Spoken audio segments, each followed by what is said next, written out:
Welcome to know politics please. ఈ రోజు మనతో సరదాగా మాట్లాడడానికి మన ముందుకు వచ్చారు యంగ్ పొలిటీషియన్, టీడీపీ పార్టీలో ఉన్నారు రేవంత్ రెడ్డి గారు. నమస్కారం సార్. రేవంత్ రెడ్డి గారు, ఫస్ట్ ఆఫ్ ఆల్ మా ఈ నో పాలిటిక్స్ ప్లీజ్ ప్రోగ్రామ్ వచ్చినందుకు చాలా చాలా థ్యాంక్స్. మీ బయోడేటా అంటే మీరు ఎక్కడ పుట్టారు, ఎక్కడ పెరిగారు, ఎలా వచ్చారు, 4 ముక్కల్లో టక్క చెప్పి. మాది మహబూబ్ నగర్ జిల్లా అండి. అంటే ఫేమస్ యాజ్ పాలమూరు. ప్రపంచంలో ఎక్కడైనా కానీ లేబర్ కానీ కష్టపడే వాళ్ళు కానీ పనిచేసే వాళ్ళ జిల్లా కానీ పనిచేసే వాళ్ళు కనిపిస్తే వాళ్ళు మహబూబ్ నగర్ పాలమూరు జిల్లా అనుకోవచ్చు. ఆ జిల్లా కల్వకుర్తి పక్కన ఒక చిన్న విలేజ్ కొండారెడ్డిపల్లి. రూరల్ బ్యాక్గ్రౌండ్ నుంచి వచ్చిన వాళ్ళమే. ఎడ్యుకేషన్ ఎల్ఎల్బి డిస్కంటిన్యూ, మామూలుగా అన్ని డిస్కంటిన్యూ లాగా ఎల్ఎల్బి కూడా డిస్కంటిన్యూ అయిపోయింది. పాలిటిక్స్ అయితే ఒక 5 years నుంచి సీరియస్ పాలిటిక్స్లో ఉన్నా. అంతకుముందు కాలేజీలలో అప్పుడప్పుడు ఆడే పాలిటిక్సే. ఇప్పుడైతే ఇక ఫుల్ టైం దాంట్లోకే దిగిపోయాము. మీ హాబీస్ కొంచెం కష్టం. అంటే పర్టికులర్ హాబీస్ ఏం లేవు. అసలు ఏ హాబీ లేకపోవడం పెద్ద హాబీ అనుకోండి.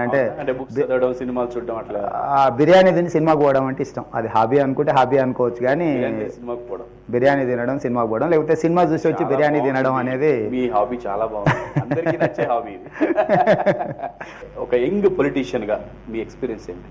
ఇక్కడ ఒక్కటే అండి, అవకాశాలకు వచ్చే వరకల్లా నీకు చాలా వయసు ఉందిలే మళ్ళీ చూద్దామంటారు. అంటే రాజకీయాలు 2 ఉన్నాయి. యూత్ ఉన్నప్పుడేమో యువతకు అవకాశం ఉండాలంటారు, వాళ్ళు ముసలోళ్ళు అయిపోతే అనుభవానికి అవకాశం ఇవ్వాలంటారు. అది నాకు పర్టికులర్గా బాగా అర్థమైపోయింది. అంటే నేను మాట్లాడేటప్పటికి మా ఏజ్ గ్రూప్లో ఉంటే యూత్కి అవకాశాలు ఇవ్వట్లేదు రాజకీయ పార్టీలు, మనం ఊరుకుంటే ఎట్లా మన కోటా గుంజుకోవాలంటారు. సేమ్ సీనియర్ దగ్గరికి వెళ్ళినప్పుడు యువతకు మీకు టైం ఉంది కదా, ఇప్పుడు సీనియారిటీకి అనుభవానికి అవకాశాలు ఇవ్వాలంటారు. కానీ అదే నాయకులు యువతకు ఉన్నప్పుడు వాళ్ళందరూ కూడా యూత్ బేస్ నుంచే లీడర్స్ అయిన వాళ్ళు ఉండరు, వాళ్ళు అది మర్చిపోతుండ్రు. సో న్యాచురల్ అంటే మరి మనకి కూడా ఇప్పుడు ఆ పదవి ఇస్తేనే కదా మనం రేపు పొద్దున ఎక్స్పీరియన్స్ అవుతాం, లేకపోతే అది కరెక్టే. అయితే వాళ్ళు ఏమంటారు అంటే అనుభవజ్ఞులు ఉన్నప్పుడు మీకు ఇంకా టైం ఉంది కదా ఇది అనేది. ఇంకొకటి యూతే కాకుండా పర్సనాలిటీ డిసడ్వాంటేజ్ కూడా ఉంటుంది. అంటే ఇనీషియల్ స్టేజ్లో అంటే రాజకీయాలు అనగానే మన సినిమాలు కానీ లేకపోతే మన దగ్గర ఉండే పరిస్థితులు కానీ ఇండియన్ పాలిటిక్స్ని ఒకసారి చూస్తే కనీసం ఒక అంటే 5 అడుగుల 10 అంగుళాలు ఉండాలి, ఖద్దర్ షర్ట్ వేసుకోవాలి, ఇట్లా ఉండాలి, లేకపోతే గడ్డం ఉండాలి, కొంచెం రౌడీ లుక్ ఉండాలని అనుకునే విధంగా జనాలను అట్లా తయారు చేశారు. అది సినిమా ఇండస్ట్రీ అనుకోండి, ఉండే పొలిటీషియన్స్ అనుకోండి, ఖద్దర్ వేసుకుంటేనే పొలిటికల్ లీడర్ అట్లా డిజైన్ చేశారు. అది నాకు పెద్దగా నచ్చని డిజైన్. నేను ఎప్పుడు నాకు మామూలుగా పాలిటిక్స్కి అయినా హౌస్కి పోయినా ఎక్కడున్నా నాకు జీన్స్ టీ షర్ట్ వేసుకొని, అంటే ఏది అందుబాటులో ఉంటే అది వేసుకొని పోవాలి. మనం చేసే పనిలో మాట్లాడే మాటల్లో రాజకీయం కనిపించాలి, రాజకీయ సమస్యల మీద ప్రజా సమస్యల మీద మాట్లాడినప్పుడు డెఫినెట్గా చేసే పనుల్లో కనిపించాలి అనుకున్నాను. అది ఇనీషియల్గా కొంచెం ఇబ్బంది అయ్యేది. ఎందుకంటే నేను ఈవెన్ ఎమ్మెల్సీ ఎన్నికైనప్పుడు కూడా నేను ప్రమాణ స్వీకారానికి నా పేరు పిలిచినప్పుడు వెళ్ళడానికి పోతే అక్కడ సెక్యూరిటీ వాళ్ళంతా నెట్టేస్తున్నారు. లేదండి లేదండి అంటే మా ఫాదర్ ఏమో అనుకుంటున్నారు, లేకపోతే ఎమ్మెల్సీ ఎన్నికైనా ఆయన పిఏనో అనుకొని నెట్టడం జరిగింది. అల్టిమేట్గా మళ్ళీ ఎవరో గుర్తుపట్టి ఆయన రోసయ్య గారు అనుకుంటే ఆయన గుర్తించి ఆయన ఎమ్మెల్సీ అని అంటే మళ్ళీ ప్రమాణ స్వీకారానికి పిలిచడం జరిగింది. అప్పుడప్పుడు ఆపినప్పుడు కొంచెం కోపం వస్తుంది, మళ్ళీ నెక్స్ట్ మినిట్లో నవ్వొస్తే సంతోషం కూడా కలుగుద్ది. అంటే మనం ఎంగేజ్లో ఒక లీడర్ అయినాం, అదర్వైజ్ అంటే రెగ్యులర్గా అనుకునే పొలిటీషియన్స్ లాగా మనం లేకున్నా కూడా మనకు ఆ గుర్తింపు వస్తుంది అనేది ఎటు తీసుకున్నా కూడా పర్వాలేదు అది. ఓకే, పొలిటీషియన్ అవ్వకుండా ఉండుంటే ఏమయ్యేవారు? కానీ కొంచెం అంటే పొలిటీషియన్ కాకపోతే ఏమన్నా మామూలుగా సినిమాల ప్రభావం ఎక్కువ ఉండి రౌడీ వాళ్ళు అవుతుంటేనేమో అట్లాంటి ఆలోచనలు ఉండేవి. అంటే చూస్తానే భయపడతారు కదా రౌడీ అని అవుదాం కనీసం అని. కానీ అది కాలేదు, కానీ రాజకీయాలలో వచ్చాం. ఇప్పుడు మీరు ఎలాగో ఎలక్షన్స్ లోకి వచ్చారు, మినిస్టర్ అవుతారు, రౌడీలను ఎంకరేజ్ చేస్తారా? లేదు అదే చెప్తున్నా. అంటే అప్పుడు తెలియనప్పుడు అనుకునేది అట్లా కొంచెం అంటే రెండిట్లలో ఒకటి రాజకీయ నాయకులకు బాగా వింటారు భయపడ్డట్టు ఉంటారు, 2 రౌడీలకు వినేటట్టు ఉంటారు భయపడ్డట్టు ఉంటారు. ఈ 2 ప్రొఫెషన్లు మీరనే రౌడీయిజం ఎవరి మీద చూపించాలని ఉంటుంది మీకు? అంటే దాంట్లో ఒక మనుషుల్ని బట్టి అంటే తప్పు చేస్తున్న వాళ్ళ మీద చూపించాలని ఉంటుందా rowdyism?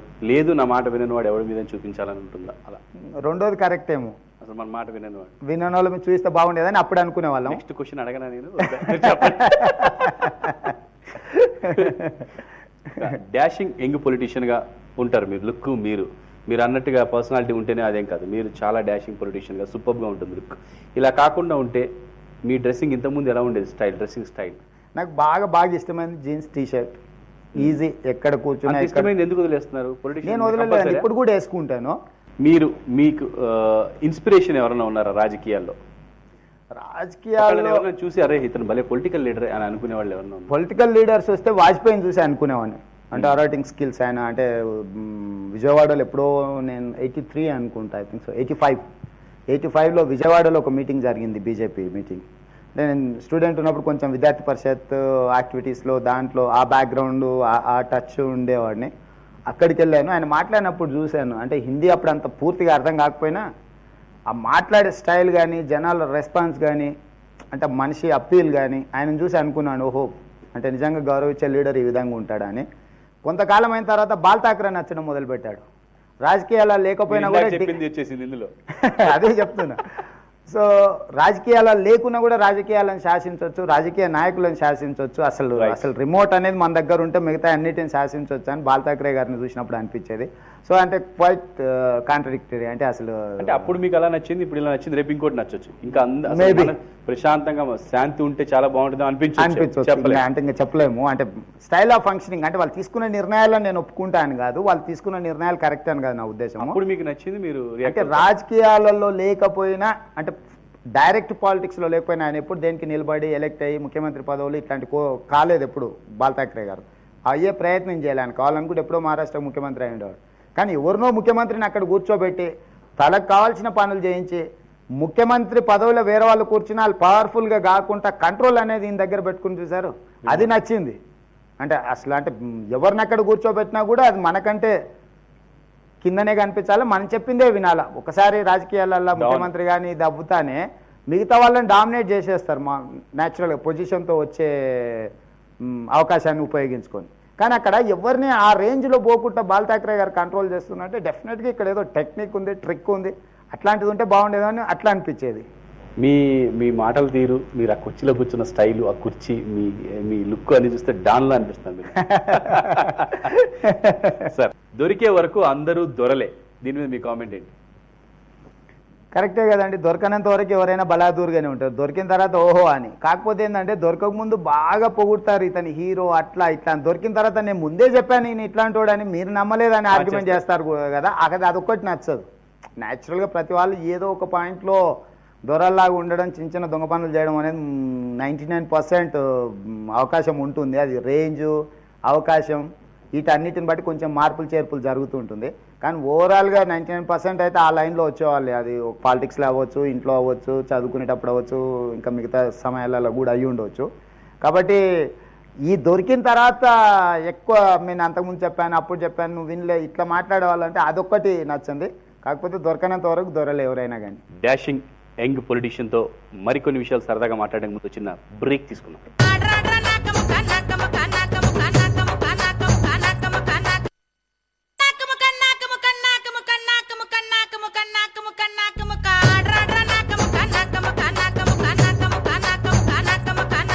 Welcome back to know politics please. వింటారా రౌండ్ లో రేవంత్ రెడ్డి గారు ఎలా ఆన్సర్ చేస్తారో చూద్దాం. Right, sound please.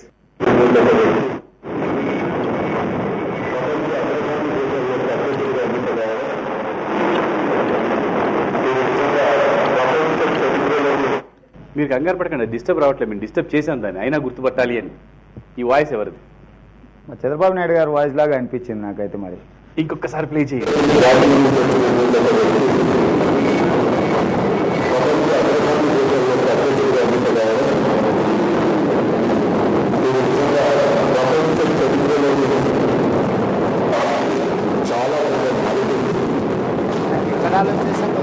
Chandrababu Naidu గారు అనిపిస్తుంది, కానీ అది కూడా లేదు, వేరే గెస్సింగ్ ఏం లేదు, నాకేం వేరే ఆలోచన కూడా లేదు. దేవేంద్ర గౌడ్ గారు.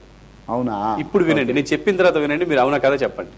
మాకు కొంత బాగుంది కనుకని మీతో షేర్ చేసుకోవాలని చెప్పి ఈ వేదిక దగ్గరికి వచ్చినాం. ఇంతకుముందు నన్నపనేని రాజ్కుమార్ గారు అనుకుంటాను, తనకి సౌండ్ ప్లే చేసినప్పుడు కూడా తను కూడా చంద్రబాబు నాయుడు గారే అన్నారు. ఏంటి ఆయన వాయిస్కి దగ్గర ఉందండి? వాయిస్ ఎక్కడన్నా? వాయిస్ ఎక్కడ లేదు, కానీ మాట్లాడే విధానం, డైలాగ్ డెలివరీ అంటే మనం ఒక లీడర్ని తెలియకుండానే ఇమిటేట్ చేసే ప్రయత్నం చేస్తాం. ఇన్స్పైర్ అయ్యే చాలా తక్కువ, ఇమిటేట్ చేయడానికి ట్రై చేస్తాం. అంటే ఆయన చెప్పేటప్పుడు మనం వినేది మనం తీసుకెళ్ళి మళ్ళీ కిందోళ్ళకి చెప్పాలనుకుంటుంటాం, అంటే ఇట్లా పాసింగ్ రిమార్క్స్ కింద. సో అట్లా ఏమన్నా గారు మాట్లాడే పద్ధతి ఆయనకు వచ్చింది, కొంచెం ఆ పద్ధతి, ఆయన మాట్లాడే పద్ధతి ఎలా వచ్చిందో రాలేదో తెలియదు, కానీ ఆ ప్రయత్నం చేస్తున్నట్టు అనిపించింది. వచ్చిందని కూడా చెప్పలేను. Okay, next sound please. 9 జిల్లాలకు సంబంధించిన ఇష్యూ అది. కానీ గ్రేటర్ హైదరాబాద్ లో ఒక కాస్మోపాలిటన్ సిటీ కాబట్టి గ్రేటర్ ఇప్పుడు దేవేందర్ గౌడ్ గారిది అసెంబ్లీలో మాట్లాడింది అనుకుంటా. మళ్ళీ వినండి. కాదు కాస్మోపాలిటన్ సిటీ అయినందుకు దీంట్లో మాత్రం ప్రజలు కోరుకునేది గ్రేటర్ హైదరాబాద్ షూర్ ఆయనే ఇప్పుడు ఆ ట్యూన్లోనే ఉన్నాం. కంటిన్యూగా ప్లే చేయండి. ప్రజల యొక్క నాడి ఆడటం ఉంది, మా ఆలోచన విధానం కూడా అదే ఉంది. కాబట్టి నేను ఎన్నో సందర్భాల్లో నేను కూడా చెప్పడం జరిగింది, చాలా సందర్భాల్లో నేను కూడా అవసరమైతే తెలంగాణ సెంటిమెంట్ దేవేంద్ర గౌడ్ గారు మీరు కాదంటే కొట్టేట్టున్నారు నన్ను. కాదు దానం నాగేంద్ర. ఇప్పుడు వినండి, నేను చెప్పింది కరెక్ట్ కాదు, మళ్ళీ ప్లే చేయండి సేమ్ సౌండ్. కానీ గ్రేటర్ హైదరాబాద్ లో ఒక కాస్మోపాలిటన్ సిటీ కాబట్టి గ్రేటర్ హైదరాబాద్ ఒక కాస్మోపాలిటన్ సిటీ అయినందుకు దీంట్లో మాత్రం ప్రజలు కోరుకునేది greater Hyderabad. Okay, next voice please. ఇంత దారుణంగా జరగటం అనేది చెప్పగలరా వాయిస్ ఎవరు? యనమల రామకృష్ణుడు. ఇంకొకసారి ప్రతి ఒక్కళ్ళం కూడాను అలర్ట్ అవ్వాల్సిన విషయం, దీనికి స్పందించాల్సినటువంటి యనమల రామకృష్ణుడా? కష్టమే, పూర్ చిరంజీవి. జరగటం అనేది ప్రతి ఒక్కళ్ళం కూడాను అలర్ట్ అవ్వాల్సిన విషయం, దీనికి స్పందించాల్సినటువంటి విషయంగా నేను పరిగణలోకి తీసుకుంటాను. ఇది మళ్ళీ మీరే కరెక్ట్. నేను ఎట్లా కరెక్టే సార్, మీరు నన్ను కరెక్ట్ కాదంటే నన్ను కొట్టేసారు జనాలు. ఇప్పుడు నెక్స్ట్ లాస్ట్ అండ్ ఫైనల్, ఇది చెప్తారేమో చూద్దాం. రేవంత్ రెడ్డి గారు ఇది ఒక్కటి చెప్పండి ప్లీజ్. కష్టమే అండి. లాస్ట్ మంచి పార్టీ, బీజేపీ మంచి పార్టీ, టీడీపీ వామపక్షాలు కలిసి ఉంటే అంత ఇది అవకాశవాది పార్టీ. అంటే మీరు ఈ ట్యూన్ ని రాజశేఖర రెడ్డి గారు వాయిస్ కి దగ్గరికి తీసుకెళ్లారు, అది కూడా ఎవరితో నేను చెప్పడం మార్చలేదు. యాజ్ ఇట్ ఈజ్ ఒక మీటింగ్ లోను ఒక ప్రెస్ మీట్ లోను మాట్లాడిన పదం కట్ చేసి మీకు వినిపిస్తున్నాం. అవునా? ఇంకొకసారి దీనికి కూడా అద్భుతపడుతుందన్న గుడగంటి సామెత అక్కర్లేదు. మీకు భయం అంటే కాంగ్రెస్ పార్టీ వాళ్ళ దగ్గర పోయిందంటే 200 కూడా కష్టం చెప్పలేం. నారాయణ గారు ఉండొచ్చా? విని చెప్పండి. ఇప్పుడు ఈ కాంగ్రెస్ పార్టీ ప్రభుత్వాన్ని ఓడించేందుకు బలోపేతం కూటమి కోసం ప్రయత్నించే కన్ఫ్యూజ్ చేయగలిగారు. కన్ఫ్యూజ్ చేయలేదు sir actually, but okay. Sounds వింటారా? సౌండ్స్ మీరు పెద్దగా కరెక్ట్ గా కనుక్కోలేకపోయారు, నో ప్రాబ్లం. దానివల్ల నష్టం ఏమీ లేదు దానివల్ల. కాకపోతే మాకు ఒక పేరు కాకపోయినా ఇంకో పేరు, ఏదో ఒక పేరే చెప్పారు మీరు. ఆ పేరు చెప్పకపోయినా వేరే పేరు చెప్పేశారు. ఓకే, ఇప్పుడు నెక్స్ట్ రౌండ్ వచ్చేసి చూస్తారా. ఈ రౌండ్ లో ఇక్కడ పిక్చర్ చూపిస్తాం సార్, ఫుల్ గా చూపించాం. ఒక ముక్కో చెవో కన్నో ఏదో కొంచెం చూపిస్తాము, దాన్ని చూసి గెస్ చేయాలి ఎవరనేది. ఓకే, వింటారా రౌండ్ మీరు ఎవరు డిసప్పాయింట్ అవ్వద్దు. ఇప్పుడు చూస్తారా రౌండ్ లో చూడండి ఎలా ఆన్సర్ చేస్తారు రేవంత్ రెడ్డి గారు. చూస్తారా రౌండ్ లో ఫస్ట్ ఫోటో చూపించండి. ఈ ఫోటోలో ఉన్నది ఎవరు? నాగం జనార్దన్ రెడ్డి గారు. ఎలా చెప్పారు సార్? అసలు ఏం కన్నే చూపించాను నేను. నాగం జనార్దన్ రెడ్డి గారు, మీరు డౌట్ చేయాల్సి. ఆయన కంటి చూపుతో ఆయన పేరు చెప్పేశారు మీరు. కరెక్ట్ చెప్పారా రాంగ్ చెప్పారా నాకు తెలియదు. ఓపెన్ చేస్తున్నాను. కన్ఫర్మ్? ఓపెన్.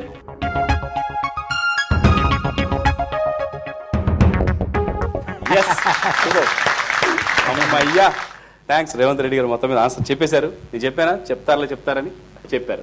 Next photo. కళ్ళజోడు, మీసం లేదు. పొన్నాల లక్ష్మి సార్, ఇంకో ఛాన్స్ లేదు. పొన్నాల లక్ష్మి సార్, మీరు బాగా చెప్తున్నారు ఆన్సర్లు. కన్ఫర్మ్? ఓపెన్ చేయండి. కరెక్ట్.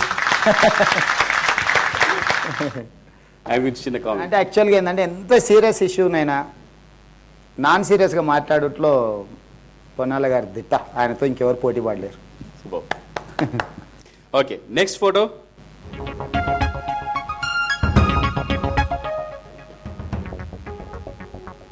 మరో పొలిటికల్ లీడర్.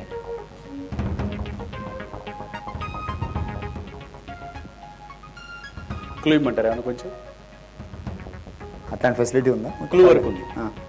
పల్లెలకు సంబంధించిన మినిస్టర్. రూరల్ డెవలప్మెంట్ అయితే చిన్నారెడ్డి గారు అయితే కాదు. చిన్నారెడ్డి అండ్ దివాకర్ రెడ్డి. రెడ్డి కరెక్టే. ఏ రెడ్డి?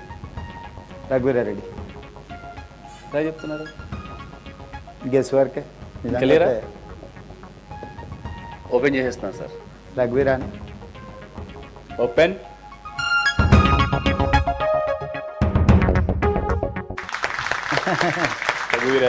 ఐబ్రోస్ మీరేమో చేసినట్టు ఆయనకు అంత తక్కువ ఉండవు, కొంచెం ఎక్కువ ఉంటాయి. మేమేమీ చేయలేదండి, కొంచెం లైట్ ఏదో చేసి ఇట్లా చేసినట్టు నాకు డౌట్ వచ్చింది. కానీ బాబాయ్ మీరు ఇప్పుడు మమ్మల్ని ఇరికించినట్టున్నారు, ఆయన తెలిసిందని మమ్మల్ని అసలు మేము ఏం చేయలేదు. నో డౌట్ మీరు ఈసారి గమనించండి, అప్పుడు గమనించి ఉండరు, లేదంటే ఆ రోజు ఆయన ఫోటోలు అలా వచ్చి ఉంటుంది, అదేమన్నా జరిగి ఉండవచ్చు. Last and final photo. ఒకసారి మహిళల వైపు వెళితే రోజా. కన్ఫర్మ్. ఓకే, దొరికిపోయారు. ఒక్క ఫోటో నా తప్ప ఆన్సర్ చేయబోతారా రేవంత్ రెడ్డి గారు అనుకున్నాను, చేశారు ఒక ఫోటో. ఎలా గుర్తుపడేశారు అంతే. ఓకే సార్, సూపర్ సార్, అన్ని ఫోటోలు ఆన్సర్ చేశారు, వెరీ వెల్ డన్. ఎందుకంటే కొంతమంది ఒక ఫోటో పోవడము, ఒక సౌండ్ చెప్పలేకపోవడం జరుగుతుంది, మీరు అవన్నీ వదిలేశారు, ఇవన్నీ చెప్పేశారు, ఈవెన్ అయిపోయింది మొత్తం మీద. నో పాలిటిక్స్ ప్లీజ్ లో ఒక చిన్న break.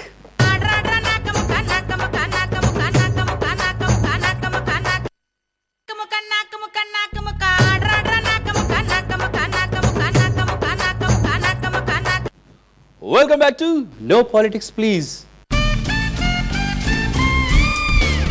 Last and final round చెప్తారా. సరే, చెప్తారా రౌండ్ ఏంటంటే ఇందులో మిమ్మల్ని ఫాస్ట్గా నేను క్వశ్చన్స్ అడుగుతూ ఉంటాను సార్, దాని గురించి ఒక్క పదంలో మీరు ఆన్సర్ చెప్పేస్తారు. ఇందాక మీరు చెప్పినట్టుగా ఒక పదంలో ఆన్సర్ చెప్పేస్తూ ఉంటారు అన్నిటికీ. ఓకే సార్, ఫస్ట్ క్వశ్చన్, మీ ఫేవరెట్ ఫుడ్ ఏంటి? Biryani. Biryani. Favourite colour? Black. Favourite heroine? కష్టమే, ఎప్పటికప్పుడు మారుతుంటారు కాబట్టి ఓకే, ఎప్పటికప్పుడు చెప్పడం సీజనల్ గా అంతే అంతే. ఓకే, పొలిటీషియన్స్ కి కావాల్సింది ఎక్స్పీరియన్సా గట్సా? గట్స్. గట్స్ కావాలి, గట్స్ ఉంటే ఎక్స్పీరియన్స్ వస్తుంది, ఎక్స్పీరియన్స్ ఉంటే గట్స్ రావు. ఎవరు బెటర్, యువరాజా సేవాగా? యువరాజ్ అనుకుంటా, నాకు పెద్ద క్రికెట్ గురించి తెలియదు కానీ అప్పుడప్పుడు వినడం వల్ల యువరాజ్ పేరు బాగానే ఉంది. అప్పుడప్పుడు మొన్న డబుల్ సెంచరీకి దగ్గరగా అప్పుడప్పుడు ఎప్పుడో కనిపించేటట్టున్నాడు యువరాజ్. యువరాజ్ బెటర్ డెఫినెట్ గా, మనకి ఎవరు తెలుసో వాళ్ళే బెటర్ ఎప్పుడైతే మన దృష్టిలో. అంతే. వైఎస్ఆర్ లో మీకు నచ్చిన విషయం ఏంటి, నచ్చని విషయం ఏంటి? ఒక మంచి తండ్రి, ఒక మంచి ఫ్రెండ్ వైఎస్ఆర్. అత్యంత చెడ్డ ముఖ్యమంత్రి. మంచి తండ్రి, మంచి ఫ్రెండ్, అతనిలో నచ్చంది, అత్యంత చెడ్డ ముఖ్యమంత్రి. సూపర్. ఒక అడ్వైజ్, మీరు కేసీఆర్ వాళ్ళ అబ్బాయి కె రామారావు గారికి ఒక అడ్వైజ్ ఇవ్వాలంటే మీరు ఏమిస్తారు? వైఎస్ జగన్కి ఒక అడ్వైజ్ ఇవ్వాలంటే ఏమిస్తారు? రాముకు అడ్వైజ్ ఇవ్వాల్సి వస్తే, చర్చలు కూర్చునేటప్పుడు ఎక్కడైనా మాట్లాడేటప్పుడు కానీ, ఒక ఇష్యూ తీసుకున్నప్పుడు కానీ క్లారిటీతో కూర్చొని క్లారిటీతో ముందుకు పోతే బాగుంటుంది అనేది రాముకి ఇవ్వాల్సిన అడ్వైజ్. అంటే తను ఫ్యూచర్లో లీడ్ చేయాల్సినోడు కాబట్టి. జగన్కి వస్తే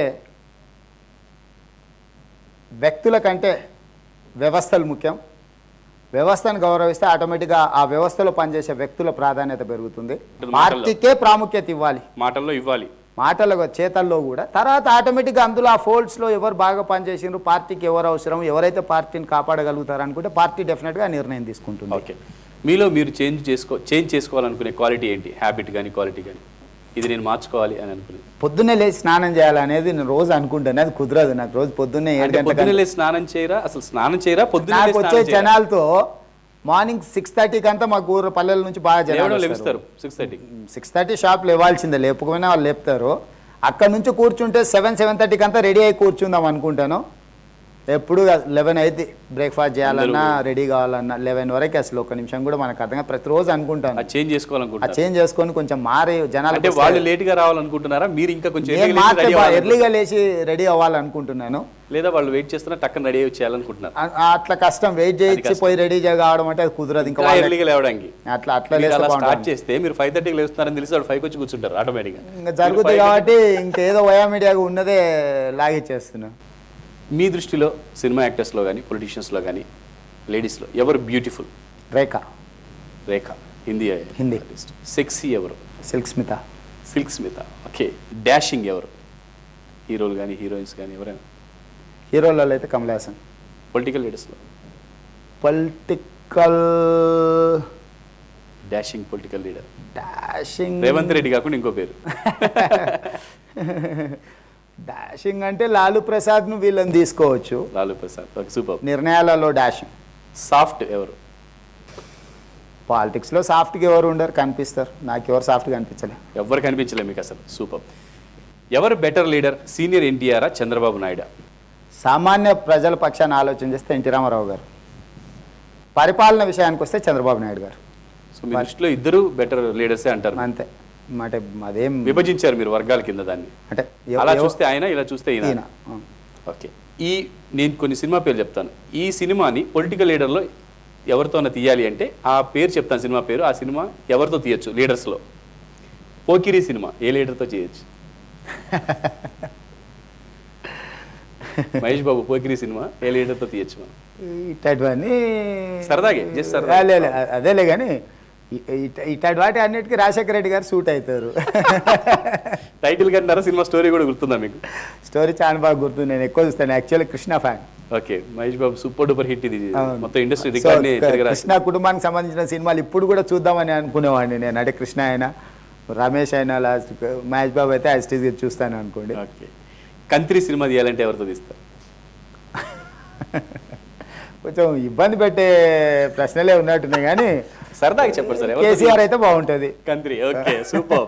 దేశం ముదురు మా నాయకుడు అయితే మంచిగా ఉంటుంది. చంద్రబాబు నాయుడు. ముగ్గురు వేలు వచ్చేసాయి. సూపర్. మీ గురించి ఇప్పటి వరకు వచ్చిన కామెంట్స్లో బెస్ట్ కాంప్లిమెంట్ ఎవరు ఎలా చేశారు? వరస్ట్ క్రిటిక్ ఎవరు ఇచ్చారు? హౌస్లోనే ఒకసారి అంటే ఈ గవర్నర్ స్పీచ్ అంటే బడ్జెట్ పెట్టిన తర్వాత గవర్నర్ స్పీచ్ మీద మామూలుగా ఫ్లోర్ లీడర్ మాట్లాడతారు అక్కడ. అంటే తెలుగుదేశం పార్టీ ఎవరైతే లీడర్ ఉంటారో దాడి వీరభద్రరావు గారు మాట్లాడాలి. ఇప్పుడు అసెంబ్లీలోకి వస్తే చంద్రబాబు నాయుడు గారు మాట్లాడతారు. మా దగ్గరకు వస్తే ఫ్లోర్ లీడర్ దాడి వీరభద్రరావు గారు మాట్లాడాలి. కానీ అక్కడ సిచ్యువేషన్లో వీరభద్రరావు గారు నాకు పాస్ ఆన్ చేస్తారు. అంటే దాని మీద మాట్లాడేదానికి ఆల్మోస్ట్ ఒక 35 minutes ఈ 4.5 ఆల్మోస్ట్ ఈ 5 years 5 budgets మీద వైండింగ్ అప్ స్పీచ్ అంటే మాట్లాడాల్సిన అవకాశం వచ్చింది నాకు అక్కడ.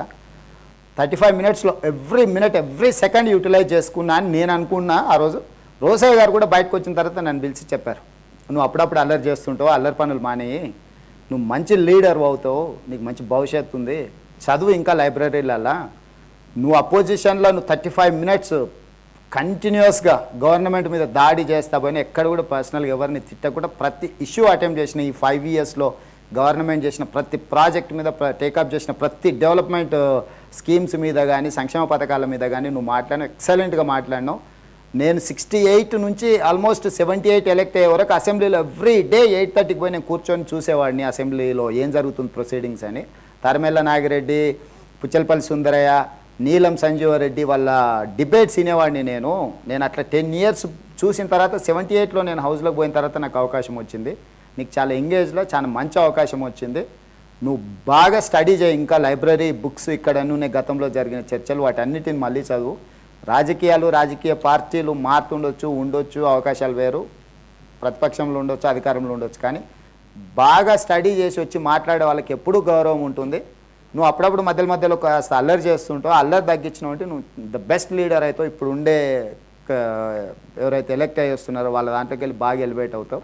నువ్వు బాగా స్టడీ చేసి మాట్లాడు. నీకు చాలా తక్కువ మందికి ఉంటుంది అట్లాంటి అవకాశాలు కానీ అట్లాంటి ఆలోచనలు కానీ, నీలో ఆ క్వాలిటీ ఉంది, నువ్వు ఆ ప్రయత్నం గట్టిగా చేయని రోసయ్య గారు చెప్పారు.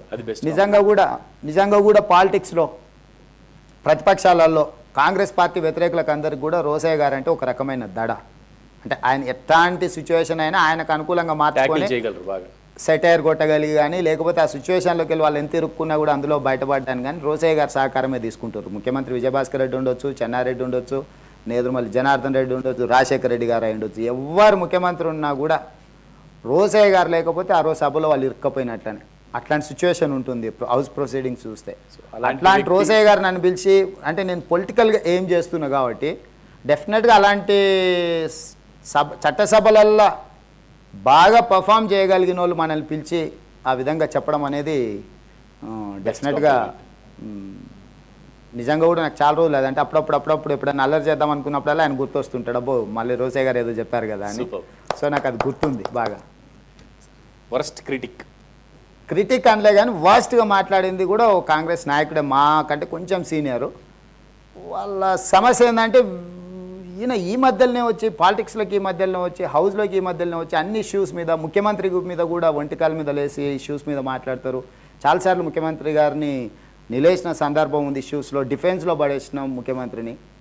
కాంగ్రెస్ పార్టీకి సంబంధించిన ఒక ఎమ్మెల్సీ, ఇంకా పేర్లు తీసుకోవడం ఈ సిచ్యువేషన్లో కరెక్టో కాదో నాకు తెలియదు కానీ పి సుధాకర్ రెడ్డి అని యూత్ కాంగ్రెస్ స్టేట్ ప్రెసిడెంట్ ఉండే, అంతకుముందు ఇప్పుడు ఎమ్మెల్సీ. ఆయనకి ఏంటంటే కాలేజ్ డేస్లో రెడ్డి హాస్టల్లో ఉండేటప్పుడు మాకు సీనియర్, సూపర్ సీనియర్. సో మేమందరం కూడా అంటే ఆయనతో క్లోజ్గా ఉండేవాళ్ళం, ఆయన గౌరవించేవాళ్ళం. ఆయన కొంచెం హాస్టల్లో కొంచెం హడావిడి చేసేవాడు. కానీ హౌస్లోకి పోయిన తర్వాత ఆయన తగ్గిపోయాడు, నేను పెరిగిపోయాను అని ఆయన అనుకుంటుండే. అక్కడ ఏం జరిగిందో నాకు తెలీదు. సో నేను అక్కడ ముఖ్యమంత్రి గారి మీద చర్చలో దాడి చేస్తుంటే ఆయన ఈ పక్క నుంచి చాలా ఫిల్తీ లాంగ్వేజ్లో హౌస్లో ఎప్పుడు ఉపయోగించని లాంటి భాష, చాలా వ్యక్తిగతంగా ఏదేదో మాట్లాడాడు. దాంతో కోపం వచ్చి నేను కూడా ఆ లెవెల్కి దిగాల్సిన పరిస్థితి వచ్చింది అక్కడ. సో నాకు అది రెండు రకాలుగా ఇబ్బందికరమైంది. నేను అక్కడికి దిగాల్సిన పరిస్థితి వచ్చింది, ఆయన అక్కడికి వచ్చి మాట్లాడాడు అని పరిస్థితి. వర్స్ట్ సిచ్యువేషన్ క్రియేట్ చేశాడు. అంటే విమర్శ అనుకున్నాడు ఆయన, అది విమర్శ కాదు. అది వర్స్ట్ ఎట్లా తీసుకోవాలనో ఇక మీరు అర్థం చేసుకున్నారు సిచ్యువేషన్. మీరు చేసుకున్నారు ఎలా తీసుకోవాలి అంటే అయిపోయింది. సార్ ఇప్పుడు నేను కొన్ని పేర్లు చెప్తానండి, దీనికి ఆన్సర్ మీరు ఎక్స్ప్రెషన్ ద్వారా చెప్తారు, ఫేస్ ద్వారా, మీరు మాటల్లో చెప్పరు. Okay sir. First name Kareena Kapoor,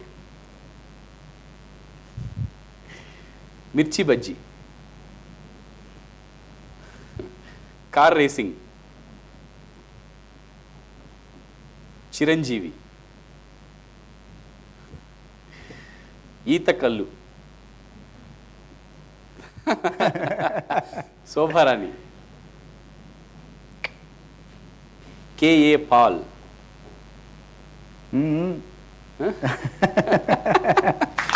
చాలా బాగా ఎక్స్ప్రెషన్స్ ద్వారా కూడా చాలా క్లియర్గా చెప్పిన వాళ్ళల్లో, ఇప్పటి వరకు చేసిన వాటిలో ఎక్స్ప్రెషన్స్ ద్వారా చాలా క్లియర్గా చెప్పిన వాళ్ళలో ఒక ఇద్దరు ముగ్గురులో మీరు ఒకరు. చాలా క్లియర్గా చెప్పారు మీ ఆన్సర్ని. సూపర్ సార్, సరదాగా గడిపారు.